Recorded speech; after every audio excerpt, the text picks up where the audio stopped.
So again, this is the second video that goes along with using our simple and compounded interest problems. These are the practice problems on the half sheet of paper that's going to go in your notebook. So again, if you haven't filled out your foldable, go back and watch that video and fill in your foldable first before you fill in these half sheet practice problems. So how much interest, so you're just going to go ahead work through these interest problems. So again, we're either using the simple interest formula or the compounded interest formula. And so right here it says with simple interest, so I know that I am going to use the I equals PRT formula. So P equals my 2,500. My interest rate is 3.5%. So I'm going to change that to a decimal, which again, remember to go from a percent to a decimal, divide by 100. And then it says for 2 years, so T will be 2. So just go over here and plug that in. So I is going to be $2,500 times 0.035 times 2. So plug that in the calculator.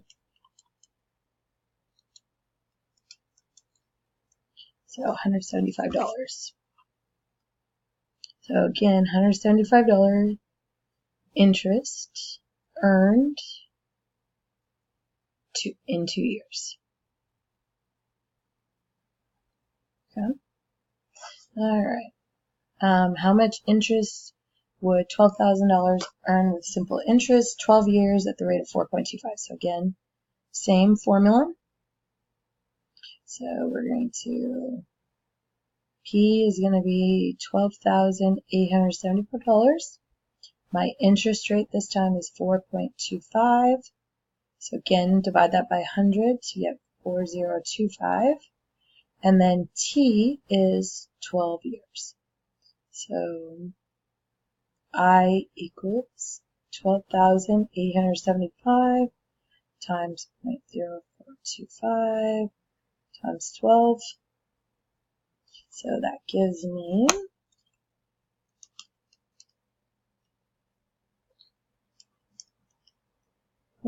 times 12. So I is going to be $6,566.25. So again, this is the amount of interest earned after 12 years. All right, next it says Allie deposits $2,500 into an account that pays 4% compounded daily. What is her balance after 5 years? So it doesn't say simple interest. It does tell us that it is compounded a certain amount. So that is my cue that I'm going to use my compounded interest formula. So P1 plus R over N to the NT power.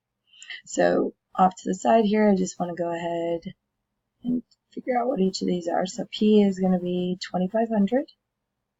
R, again, is the interest rate, so 4%. So that's 0.04. T is time, so 5 years. And then N is the number of times compounded, so it says daily, or 365 days in a year. So A is $2,500. 1 plus 0.04 divided by 365 to the 365 power times 5. So let's plug that in the calculator.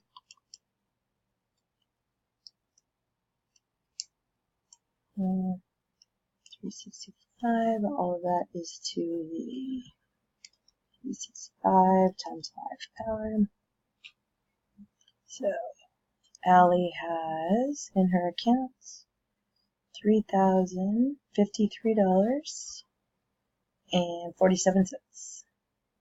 So again, this is her balance after 5 years.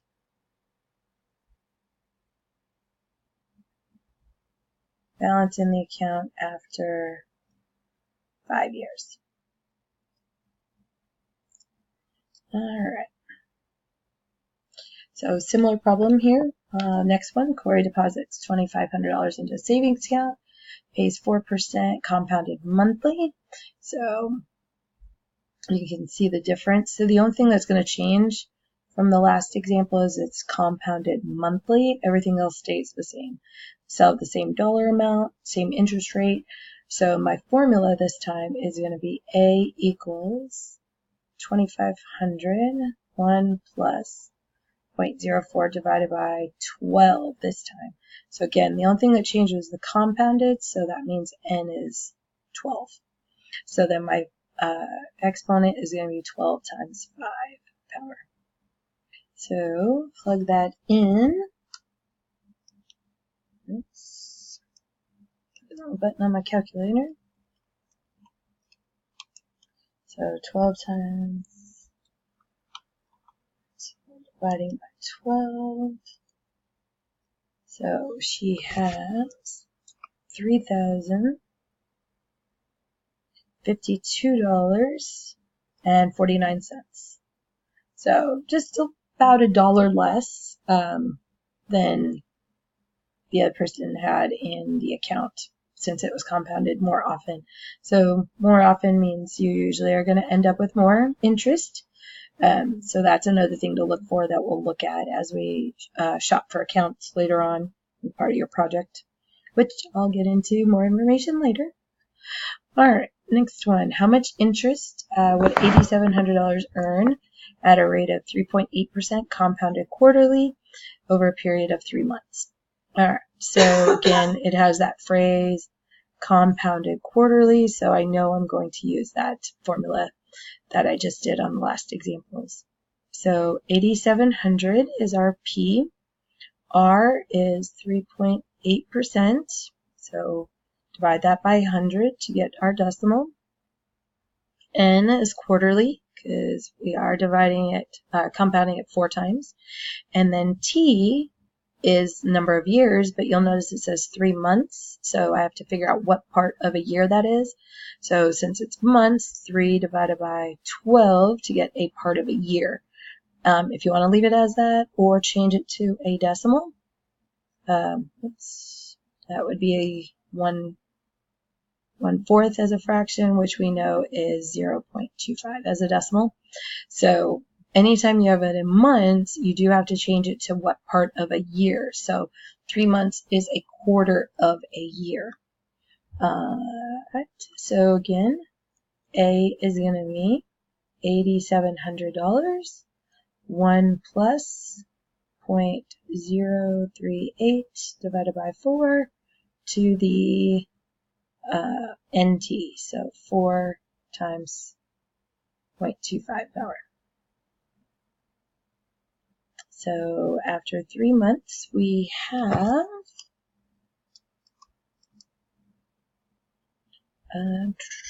1 plus 0.038, whoops, 0.038 divided by 4. So 87, 82, 65.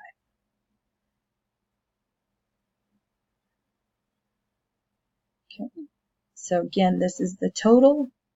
Now, I haven't asked it on this, so I'm just going to do it again to remind you. So if I wanted to know the interest, then I'm going to subtract what I started with. So that would be $82.65.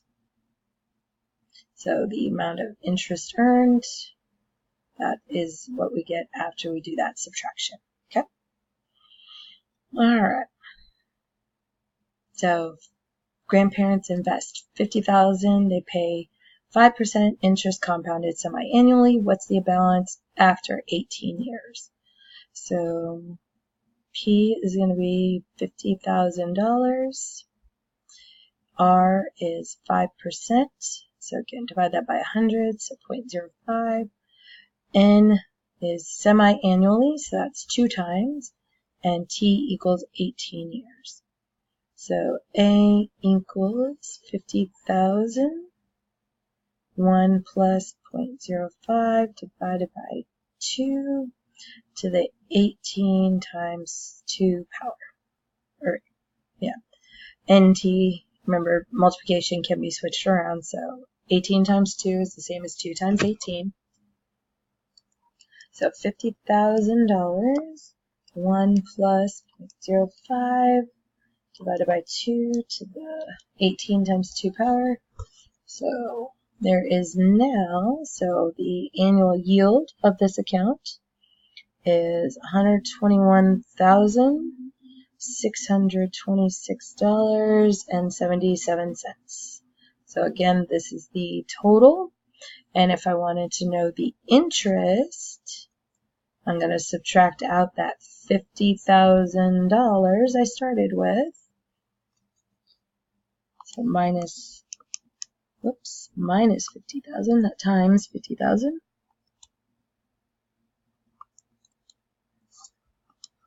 So that means that the interest earned is $71,626.77. So again, this is our total. This is the interest earned. So some of the questions I'll ask as we go along is how much interest have we earned in the account. All right. So there are 4 more questions left on your little half sheet, but I am going to leave those for you to try on your own, and you can answer those questions. You can check those on the quiz that's on the next slide of the presentation for you, okay? Thanks. Bye.